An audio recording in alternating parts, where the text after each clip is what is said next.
മിശിഹായിൽ ഏറ്റവും സ്നേഹം നിറഞ്ഞവരെ, ഉയിർപ്പ് കാലത്തിലെ 5-ാമത്തെ ആഴ്ചയിലേക്ക് നാം ഇന്ന് പ്രവേശിക്കുമ്പോൾ ഈശോ തൻ്റെ പ്രേക്ഷിത പ്രവർത്തനങ്ങൾക്ക് മുന്നോടിയായി താൻ പോകാനിരിക്കുന്ന ഇടങ്ങളിലേക്ക് 72 പേരെ പ്രേക്ഷിത പ്രവർത്തനത്തിനായിട്ട് അയക്കുന്നതാണ് ഇന്നത്തെ വചനഭാഗം.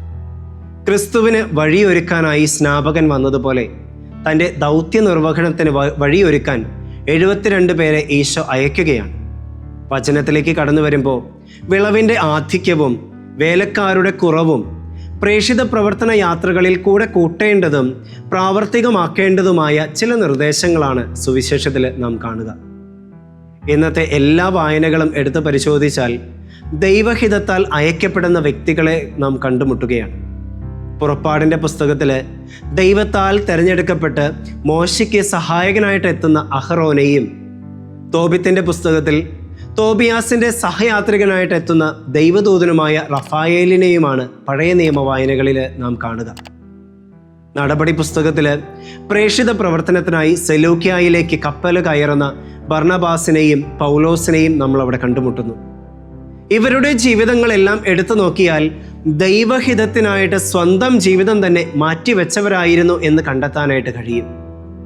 സുവിശേഷത്തിലേക്ക് നാം വരുമ്പോൾ ഈശോ താൻ തിരഞ്ഞെടുത്ത 12 ശിഷ്യന്മാർ മാത്രമല്ല, ക്രൈസ്തവരായ നാം ഓരോരുത്തരും വിളിക്കപ്പെട്ടവരാണ്, അയക്കപ്പെട്ടവരാണ് എന്ന സന്ദേശമാണ് ഇന്നത്തെ വചനം നമുക്ക് നൽകുക. പ്രിയമുള്ളവരെ, ക്രിസ്തുവിൻ്റെ സ്നേഹവും സമാധാനവും നാം നമ്മുടെ ഹൃദയങ്ങളിൽ സ്വീകരിച്ചുകൊണ്ട് അനേകർക്ക് നൽകുവാൻ അയക്കപ്പെട്ടവരാണ് നാം എല്ലാവരും എന്ന വലിയ പാഠം ഈശോ നമുക്ക് മുമ്പിലേക്ക് തുറന്നു വയ്ക്കുകയാണ്. അയക്കപ്പെടുന്നവർക്ക് ഈശോ നൽകുന്ന ചില നിർദ്ദേശങ്ങൾ ഇവയൊക്കെയാണ്. ചെന്നായ്ക്കളുടെ ഇടയിലേക്ക് കുഞ്ഞാടുകളെ എന്ന പോലെ ഞാൻ നിങ്ങളെ അയക്കുന്നു. ഒന്ന് ചിന്തിക്കുമ്പോൾ വിപരീതമായിട്ടുള്ള സാഹചര്യങ്ങളിലേക്കാണ് ഈശോ അവരെ അയക്കുന്നത് എന്ന് തോന്നിയേക്കാം. എന്നാൽ യഥാർത്ഥത്തിൽ നാം ക്രിസ്തുവിൻ്റെ മനസ്സാണ് വായിച്ചെടുക്കേണ്ടത്. ചെന്നായിയും കുഞ്ഞാടും ഒന്നിച്ചു വാഴുന്ന സുന്ദരമായ ലോകമാണ് ക്രിസ്തു ആഗ്രഹിക്കുക. അതായത് സ്നേഹവും സന്തോഷവും സമാധാനവും നിലനിൽക്കുന്ന ഒരു ലോകം. അയക്കപ്പെടുന്നവർക്ക് ഈശോ നൽകുന്ന മറ്റു നിർദ്ദേശങ്ങൾ ഇങ്ങനെയാണ്: മടിശീലയോ സഞ്ചിയോ ചെരുപ്പോ നിങ്ങൾ കൊണ്ടുപോകരുത്. വഴിയിൽ വച്ച് ആരെയും അഭിവാദനം ചെയ്യുകയും അരുത്. എന്തുകൊണ്ടായിരിക്കാം ഈശോ ഇങ്ങനെ പറയുക? കാരണം അയക്കപ്പെട്ടവരുടെ ശ്രദ്ധ മുഴുവൻ അവർ ഏറ്റെടുത്തിരിക്കുന്ന പ്രേക്ഷിത ദൗത്യത്തിലായിരിക്കണം എന്ന ബോധ്യം നൽകാൻ വേണ്ടിയിട്ടാണ്. മനം മയക്കുന്ന വഴിയോര കാഴ്ചകളിൽ കണ്ണുടക്കുകയോ സൗഹൃദ വലയങ്ങളിൽ അകപ്പെട്ടുകൊണ്ടോ ദൗത്യത്തിൽ നിന്ന് ആരും വ്യതിചലിച്ചു പോകാതിരിക്കുക എന്നതാണ് ഇതിൻ്റെ ഒരു ലക്ഷ്യം.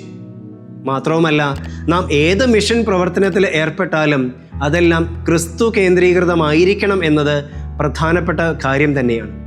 പ്രിയമുള്ളവരെ, ലോകം നൽകുന്ന സുഖ സൗകര്യങ്ങൾ ഇന്ന് പ്രേക്ഷിത പ്രവർത്തനങ്ങൾക്ക് ഒരു മാനദണ്ഡമായി മാറുന്ന ഈ കാലഘട്ടത്തിൽ അവയെ ഉപേക്ഷിച്ചു കൊണ്ടുള്ള ജീവിതം, അവയെ ഉപേക്ഷിച്ചു കൊണ്ടുള്ള പ്രേക്ഷിത പ്രവർത്തനം ഇന്ന് എനിക്ക് സാധിക്കുന്നുണ്ടോ എന്ന് ചിന്തിക്കുന്നത് വളരെ നല്ലതായിരിക്കും.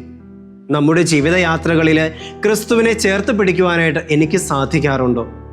പീഡനങ്ങളുടെ ഇടയിൽ നടക്കുമ്പോഴും ക്രിസ്തുവിനെ അനുധാവനം ചെയ്യാനും ഏറ്റുപറയാനും എനിക്ക് സാധിക്കുന്നുണ്ടോ? പ്രിയമുള്ളവരെ, ദൈവം നമ്മിൽ നിന്നും ആഗ്രഹിക്കുന്ന പ്രേക്ഷിത ദൗത്യം എന്താണ് എന്ന് തിരിച്ചറിഞ്ഞ് ആ പാത പിന്തുടരാൻ നമുക്കും പരിശ്രമിക്കാം. അനേകരുടെ ആശയറ്റ ജീവിതങ്ങൾക്ക് പ്രത്യാശ പകർന്ന മദർ തെരേസയും, ഇൻഡോറിൽ വെച്ച് രക്തസാക്ഷിയായും പിന്നീട് വാഴ്ത്തപ്പെട്ടവളുമായി തീർന്ന റാണി മരിയയും, സഹനങ്ങളെ വാരിപ്പുണർന്ന അൽഫോൺസാമയും എല്ലാം നമുക്ക് മുമ്പേ നടന്നു നീങ്ങിയ ജീവിത മാതൃകകളാണ്.